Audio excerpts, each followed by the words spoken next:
So, hello everyone, and welcome back to the Canine Scholar. I'm your Canine Scholar, Mallory Hazel, here in Edmonton, Alberta, Canada. Yes! And I am, of course, joined by my fantastic dog, Gracie. And today I want to talk about cues, but more specifically about the value of using visual cues. So an auditory cue is something that your dog hears. So that would be like me saying, Gracie, sit. Yes, what a good dog. So she heard, so usually our auditory cues are verbal. They're what we say to our dog. A visual cue is going to be what your dog sees. So a visual cue would be something like this. Good. So I asked Gracie to lay down just with a visual cue, which was putting my hand in the air. So let's talk about why it might be more effective to use a visual cue. When we as humans enter a new environment, we assess it using a different order, using our senses in a different order than dogs do. So if you were to enter a brand new room and, oh man, it looks kind of shifty in here, there's a group of people, they don't look very happy. What's happening is you're using your sight first to assess the situation, followed by your hearing, and then followed by your smell. Our dogs use their senses in a different order. So if your dog was to enter a brand new environment, they're thinking, is this safe? Is it unsafe? And they're assessing that in this order, using their nose first, then their eyes, and then their ears. What this tells us is that their visuals are a little bit more important to them than their hearing. So we can utilize this in our training by using visual cues. And I want to demonstrate now how effective visual cues are. So I'm going to ask Gracie to turn to the right using both a visual and auditory cue at the same time. So let's see what that looks like. Ready? Right? Yes, good girl.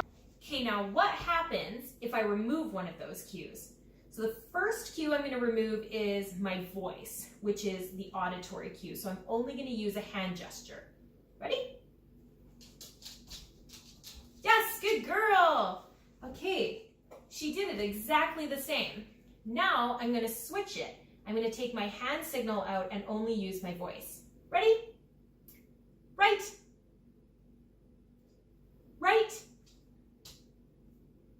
She has no idea what I'm asking her to do. So now I'm going to ask her to sit pretty using both visual and auditory. Sit pretty. Yes, good girl. Now let's use only visual. Yes, good girl. Now only auditory. Sit pretty. So let's look at this also with the trick wave. Gracie, wave. Yes, good girl. Now just visual. Yes, good girl. Now just auditory. Wave. So both visual and auditory cue for dance. Ready? Dance. Yes, good girl. So now just auditory. Just visual.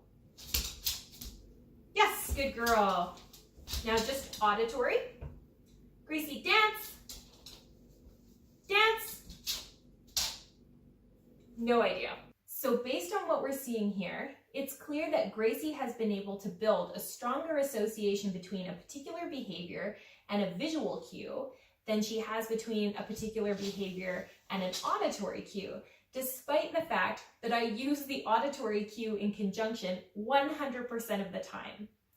So if you're looking to improve the frequency with which your dog is offering up a behavior, try adding in a visual cue. And it doesn't matter what your visual cue is, you can make up any hand signal you want. The key is that your hand signal is extremely consistent.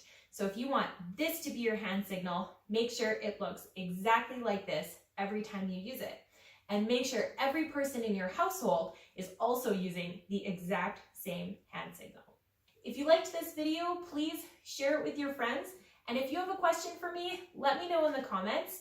And maybe I will make a video about that specifically for you. Thanks for watching.